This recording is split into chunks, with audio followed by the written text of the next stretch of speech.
Добрый день, дорогие студенты, уважаемые преподаватели и приглашенные гости Александр Николаевич.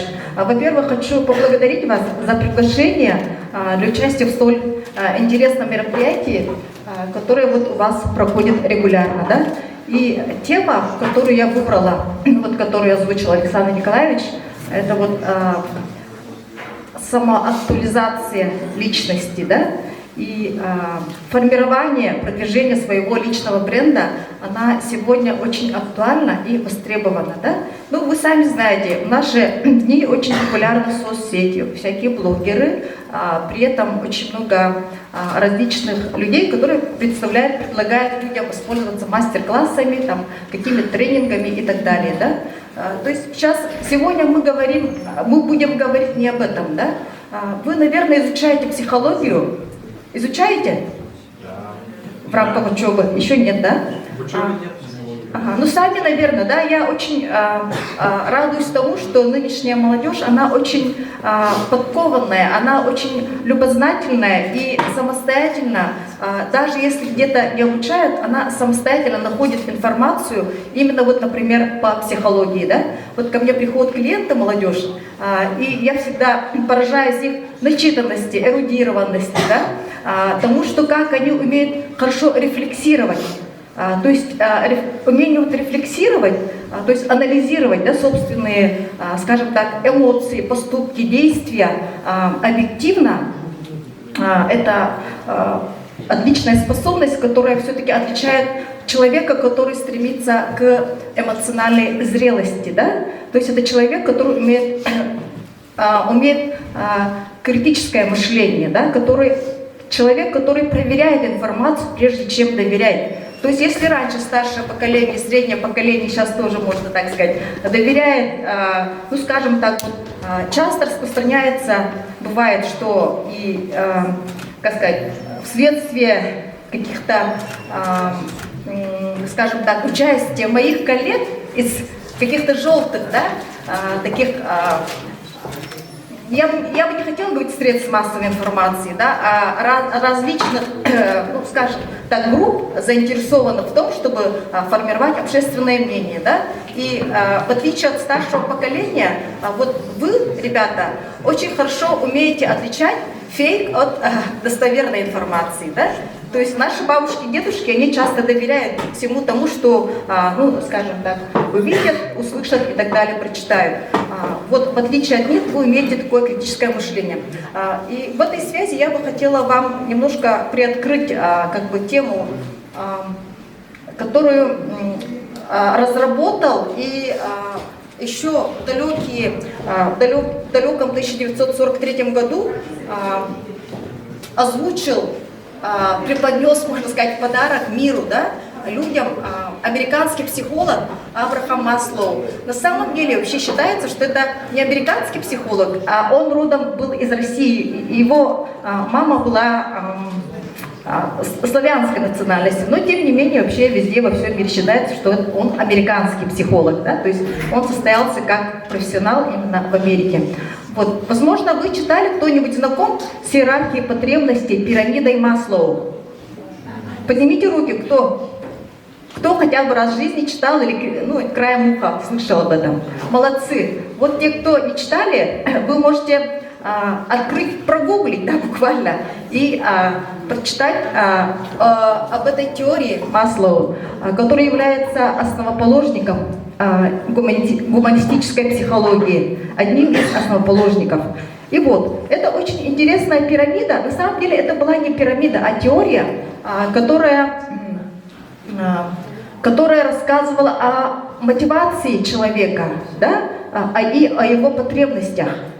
То есть, если кратенько пересказать, о чем вообще эта теория, я вам расскажу. Первым, то есть низшим потребностям, да, в кавычках низшим, да, которые он так сам называл, относятся это физиологические потребности. Эта потребность, да, она одинакова у всех людей, независимо от возраста. Ну, от возраста, может быть, и имеет различия. То есть независимо от вероисповедания, национальности, социального статуса. Это потребность таких понятий, как сон, да, еда, секс, да, Это вот считается базовыми потребностями, на самом деле, да, физиологическими. И второй уровень – это потребность безопасности. Потребность безопасности, в стабильной, безопасной обстановке, в хорошей работе, да, в хорошем окружении, да, то есть где человек чувствует себя в безопасности, его жизни и здоровью ничего не угрожает. Вот мы сейчас сидим и вполне чувствуем себя безопасно, да? Вот. Третья потребность... Ребята, я попрошу вот потише, да? Потому что мы сформировали повестку нашу вместе с вами, да? Что для нас будет интересно. К нам пришел спикер, отложив все дела. Она очень занятый человек. И даже могу сказать, сколько стоит ее время, но не буду. Поэтому она к нам пришла, хочет я за вас. Я надеюсь, что ребята, наверное, обсуждают тему. Да. Она Нет, не надо, попозже можно. Попозже, хорошо? Я буду тишина нужна сейчас отвечать на ваши вопросы, если они будут, да? И третья иерархия потребностей – это потребность любви. Потребность любви есть у каждого живого существа, да? Ну, у человека, да? У маленького ребенка в том числе. Вот эту потребность, на самом деле, я сейчас немножко перескочу с темы, да, то есть выявили именно вот в ходе наблюдения за детьми, которые росли в условиях детского дома, да, то есть когда младенца, то есть его базовые физиологические потребности удовлетворяют, то есть он сыт, накормлен, там, сух и так далее, то есть с ним все в порядке, да, там ничего не угрожает, но тем не менее такие дети очень сильно отличаются от тех детей, которых воспитывает мама, да. Мамы что делают? Мамы вас любят, да, и они это выражают в частых тактильных прикосновениях, да, в разговоре с ребенком и так далее, да. Вот, к сожалению, вот дети, которые вырастают в условиях, допустим, детского дома, у них нет этой возможности. И при этом, несмотря на хороший уход, да, на хорошее кормление, там, разнообразное и так далее, такие дети, которые вырастают в домашних условиях, да, то есть с мамами, они отличаются по своему психоэмоциональному развитию очень сильно. Это я к тому, что вот почему, на чем вот эта вот базовая потребность любви тоже считается одной из базовых потребностей. Правда, позже сам Маслоу переименовал эту потребность как потребность в признании и общности, принадлежности. То есть для всех нас очень важно принадлежать какому-нибудь сообществу, да? То есть считать себя членом семьи, членом факультета, да? Университета, колледжа, членом какой-то, например, сообщества, там, музыкантов, не знаю там кто. Есть ребята, которые аниме интересуются, да, есть кто там, не знаю, играет на гитаре, кто-то там, это вот потребность принадлежности к какой-либо группе, социальной и так далее, да, то же самое относится к политическим партиям. Это вот тоже очень такая, одна из наших ведущих потребностей. Понимаете? И далее, потребность в эстетических переживаниях, да, то есть это вот когда потребность в красоте, да, потребность наблюдать за красотой, потребность приобщиться к миру, духовному миру, да, к искусству, литературе, да, произведениям и так далее, она также считается ведущей. Иной раз теорию критикуют из-за того, что как будто бы потребность безопасности и так далее, она считается ведущей по мнению Маслоу. Но некоторые говорят, что даже если игнорировать, не удовлетворять потребность безопасности, то потребность в эстетическом удовольствии, оно остается одной из ведущих. Да? На эту тему можно спорить бесконечно, и самая верхняя ступенька потребностей – это как раз-таки самоактуализация. Очень интересное слово, да? Оно как-то похоже со словом другим, которое сейчас тоже очень популярно, в тренде, это самореализация, но оно немножко отличается. Что такое самоактуализация и кто ее достигает, кто к ней стремится? Самоактуализация, она означает, что человек сам стремится наиболее полно раскрыть все свои способности, не только профессиональные, личностные и так далее, да, но еще и творческие. Вот я уверена в том, что вот среди вас, сидящих здесь, наверняка есть ребята, у которых есть творческие способности. Кто-то, наверное, поет, да? Кто-то очень хорошо рисует, кто-то танцует, кто-то пишет стихи, да? Тайком, может быть, может и не тайком. Вот. Кто-то танцует, кто-то занимается еще каким-то видом творчества, там, шьет, да, допустим, готовит там. То есть любое наше занятие, оно может быть творчеством. Это то, что, возможно, может не приносить какого-нибудь такого, скажем так, материальной выгоды. Это то, что не имеет какой-то выгоды, да, то есть не приносит дохода и так далее. Это может быть любое такое, с точки зрения людей, глупое занятие, да? Глупое занятие, смешное глупое занятие, но оно именно занятие для души, да?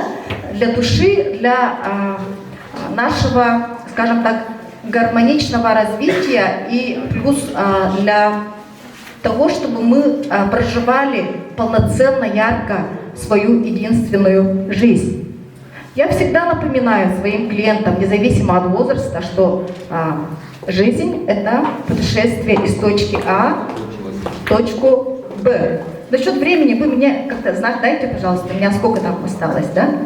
Нет, нам очень интересно, нормально? Мы вовлечены в этот процесс, поэтому выступайте. Хорошо. Да. То есть то, что сейчас я скажу, каким образом эта теория Маслоу, да, вот американского психолога, казалось бы, да, может быть применима к нашей жизни, к нашей с вами жизни. Вот, я сказала о том, что у каждого человека как бы важное место может занимать творчество. То есть это можно еще другими словами назвать как хобби, да, любимое занятие, которое не обязательно приносит какую-то выгоду, доход и так далее. Оно может казаться, каким-то глупым, смешным и так далее. Вот то же самое, коллекционирование там монеток, там, не знаю, машинок, там, каких-то видов кукол и так далее, да, то есть даже взрослые люди, вот вы, будучи взрослыми уже сейчас, можете что-то вот это делать. И это вы делаете для себя, да, для своего развития. И при этом, вот, когда от нас требуют успеха успешного, то есть быть успешными в учебе, в работе, и при этом очень часто успех оценивается с критерия материального вознаграждения, как бы, да, которое получает человек за свои профессиональные достижения, труд и так далее. В этом плане самоактуализация, оно не совсем только про это. Про это тоже, да, то есть мы, когда являемся востребованными, конкурентоспособными профессионалами, мы тоже самоактуализирующиеся личности. Но при этом очень важно помнить о балансе, да, то есть вы, наверное, знакомы со словом трудоголик, да. Очень, к сожалению, наверное, да, вот в разные годы становления даже нашей государственности, то есть я имею в виду там 90-е годы и так далее, да, очень многие люди, то есть в том числе, наверное, ваши родители, очень много работали, да, для того, чтобы, как-то вот выживать и обеспечивать детям, вам какой-то вот уровень жизни, да, достаточный. И сейчас тоже я наблюдаю за людьми, это очень часто люди, которые достигли успеха, высот на профессиональном поприще, но при этом это люди, которые выгорели. Что такое выгорание? Кто-нибудь знает, слышал об этом? О синдроме выгорания. Оно может, кстати, быть и относительно учебного процесса тоже, да? Когда нет сил, энергии, желания, да? Когда охватывает какая-то апатия, да? Вот, и глаза не горят. Вот это вот важный индикатор, когда у человека глаза не горят, у него взгляд потухший, у него вроде бы все хорошо, все есть для того, чтобы радоваться жизни, да? Но при этом человек как-то не чувствует себя счастливым. Понимаете? Вот о чем я говорю. Для того, чтобы вот предотвратить выгорание профессиональное, там, эмоциональное, очень важно все-таки оставлять место для своих личных интересов. То есть, если я вот сейчас спрошу вас, да, как у вас распорядок дня выстроен, и сколько времени вот из 24 часов вы уделяете лично себе? Можете сказать? Своему любимому занятию, для того, чтобы побыть одному, успокоиться, не знаю, там, почитать, посмотреть что-то и так далее. Это то, что, ну, как будто бы не обязательное действие, но это то, что направлено на себя, ориентировано на себя, на свои потребности душевные, духовные и так далее. Вот вы говорите, что... 8-6 часов. Сколько? 8-6 часов? 6-8 часов. Ага. Это время в минутах или в часах? В часах. Угу. Это время, которое вы уделяете себе. Около 4-5 часов. Угу. Отлично, если кто-то находит столько много времени для того, чтобы заниматься тем, что ему по душе, да? И сейчас я бы хотела сказать, вот вы, наверное, все слышали, да, вот если человек выбирает профессию по душе, то, что это осознанный выбор, да, и тогда человек, как будто бы ему не приходится работать, в кавычках, не приходится работать, а заниматься любимым делом, но при этом ему еще за это деньги платят. Да, слушай. Понимаете, о чем я вот говорю? Я вот Да. на заказ. Да. Поэтому очень важно прислушиваться к себе и к своим потребностям, да? Это вот умение прислушиваться к себе, к своим истинным потребностям, проживать именно свою жизнь, не по чужому сценарию, не по хотелкам родителей, не по требованию общества, там, преподавателей и так далее, да? А именно прислушиваться к своим истинным потребностям. Оно отличает людей, которые стремятся к самоактуализации, да? То есть даже если окружающие могут не понимать ваши интересы, да, ваши занятия, то, что вам приносит радость, удовлетворение, то есть очень важно не отказываться именно от своих каких-то вот дел, занятий, которые способствуют тому, что вы чувствуете прилив сил, радость, да, и то, что делает вас счастливыми. Есть такой термин у психологов, да, он звучит смешно, он называется «уметь делать себе хорошо». Кто из вас умеет делать себе хорошо? Например. Ну, это касается, да, всех сфер деятельности, то есть умение генерировать, то есть самому творить свое состояние внутреннее. То есть какие источники силы и энергии вы знаете для себя. Что вам помогает, когда вы устали, когда вам ничего не интересно, да? Вот что вам помогает прийти в чувство такого, ну, внутренней гармонии, умиротворенности и наполненности? Сплю. Да, сон – это очень важный аспект. Здоровый сон, питание для мозга. Что еще? Игра про свои видения, Ага. своего поселения. Ага. Игра, да? Игра, которая, она включает какие-то Гармония творческие... поселения, да, общества. То есть это моделирование своего какого-то мира, да? Фантазийного и так далее. Хорошо, что еще? Кто-то музыку слушает, да? И поднимает себе энергию. Кто-то общается с друзьями, да? Кто-то общается со своими питомцами. У кого-то есть собаки, кошки, там, не знаю. Кто любит животных? Вот. Вы общением с животными тоже, скажем так, приводите себя в ресурсное состояние. Это тоже очень важно, нужно и хорошо. Есть даже специальное направление психологии, когда, допустим, люди иногда с ограниченными возможностями здоровья общаются с животными, тесно контактирует с ними, и это благотворно сказывается на их эмоциональном состоянии. То есть вот именно о таких вещах мы все должны знать и помнить. Да? К сожалению, нас ни в школе, ни в учебных заведениях не учат тому, как вот приводить себя в ресурсное состояние. Так?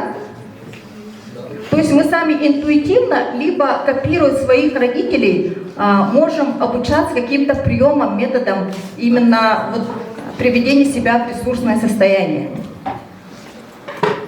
Поэтому вот важно. Сейчас я не требую, чтобы вы прямо пошли и начали вот это все делать, да, но просто взять себе на заметку, что это оказывается важно, что это важно для того, чтобы идти по направлению к самоактуализации, о которой мы сейчас вот говорим. Это важно. И я буду очень рада, если вы будете сами уже находить информацию, изучать и применительно к себе, да, там, не знаю, ну, писать там свои наблюдения можете, да, что именно меня радует, что меня приводит в состояние наполненности, да, когда у меня появляется блеск в глазах, чувство радости от общения с людьми, от жизни, от работы, учебы. Да, вот, я это хотела непременно сказать. И еще насчет баланса, да, опять же вернемся к понятию баланса.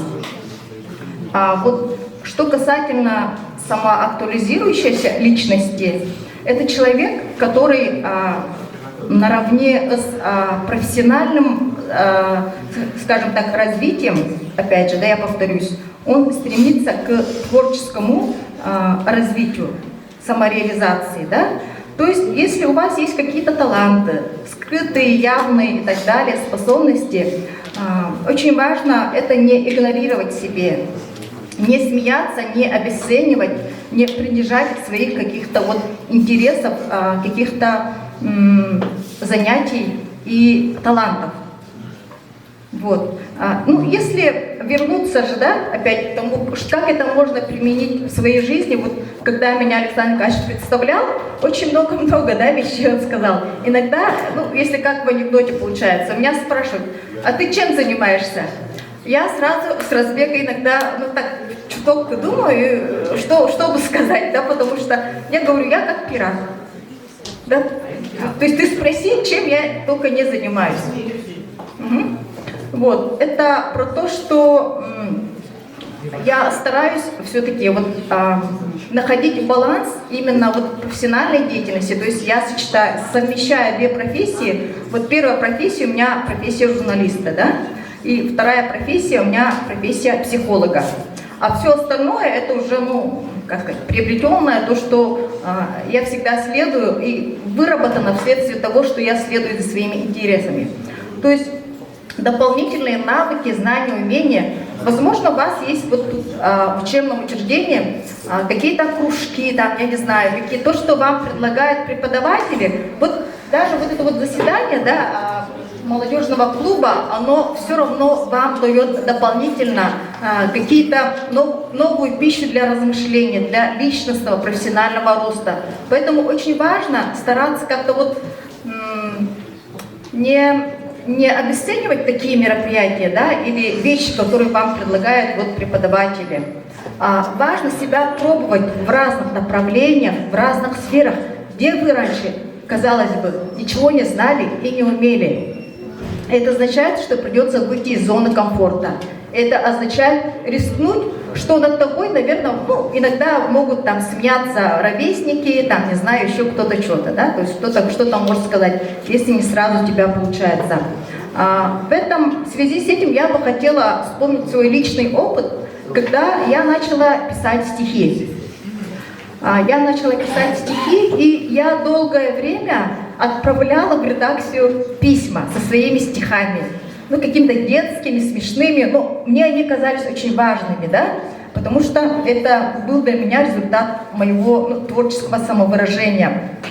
И долгие годы, не месяцы, а долгие годы эти стихи никто не печатал. Понимаете? А я все писала и писала и писала. Вот. Но я получала обратную связь. Мне говорили, ну да, стихи неплохие, но тут где-то тут как будто бы там стихи напоминают параллель там со стихами Есенина, там «Белая береза», там, либо сыроваты, ты там, ну, еще раз как-то отредактируй, переделай и так далее, да, то есть я получала обратную связь, что да, вроде бы неплохо, но не так хорошо, как от тебя ожидается, для того, чтобы там публиковать эти стихи там в газете, там, в журналах и так далее. А мне хотелось делиться вот тем, что я умею с людьми. Мне казалось, что я это делаю хорошо. Понимаете? То есть это вот опять же, да, про самооценку, адекватную, неадекватную, и про то умение не опускать руки, даже если все вокруг говорят, ну, не так уж у тебя там хорошо получается, но когда ты упрямо, уперто, да, настоятельно это продолжаешь делать, и внутри интуитивно ощущаешь, что это твое, что ты это умеешь лучше всего или лучше всех, да? То есть это то, что ты умеешь хорошо делать. Если ты веришь в себя, то ты все равно, вот даже если кто-то говорит, у тебя не очень хорошо получается, ты не опускаешь руки, и ты идешь в направлении самоактуализации, раскрытия своих творческих способностей. Если вернуться к тому, напечатали ли мои стихи все-таки или нет, в один прекрасный день я получила газету, ну, которую я выписывала, и раскрываю, и там на полполосы мои стихи опубликованы. Я была в шоке. Ну, с другой стороны, почему в шоке, да, потому что я же все время отправляла и ждала, что их когда-то опубликуют. Но я была в шоке, и для меня это было как будто бы и ожидаемо, и в то же время неожиданно. То есть меня обуревали, насколько я помню, очень противоречивые чувства. То есть я была и рада, что наконец-то вроде как цель достигнута, и в то же время я была очень встревожена. Как это примут мои одноклассники, да?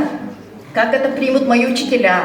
Как это примут члены моей семьи, что скажут, будут ли смеяться, будут ли там, не знаю, обсуждать ли за моей спиной там или, ну не знаю, за глаза, да, вот. И на тот момент мне было, когда вот у меня первая публикация произошла, мне было 13 лет, вот. И это был все-таки для меня очень переломный такой момент, вот с того времени.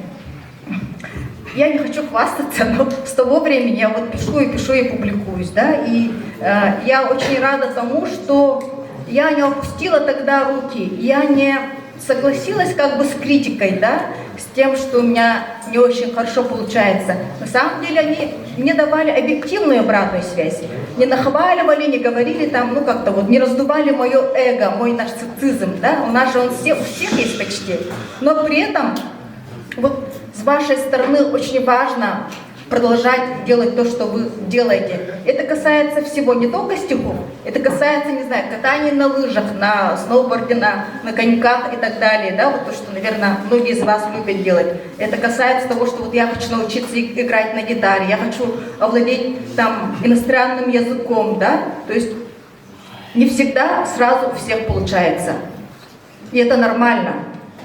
Да? То есть, когда ты себе даешь время и понимание того, что, ну, вот я всегда как бы привожу в пример метафору, да, вот мы берем, допустим, какое-то растение, высаживаем в горшок, да, горшочек там, поливаем его, и для того, чтобы это семечко дало урожай, нужно что? Помимо поливки.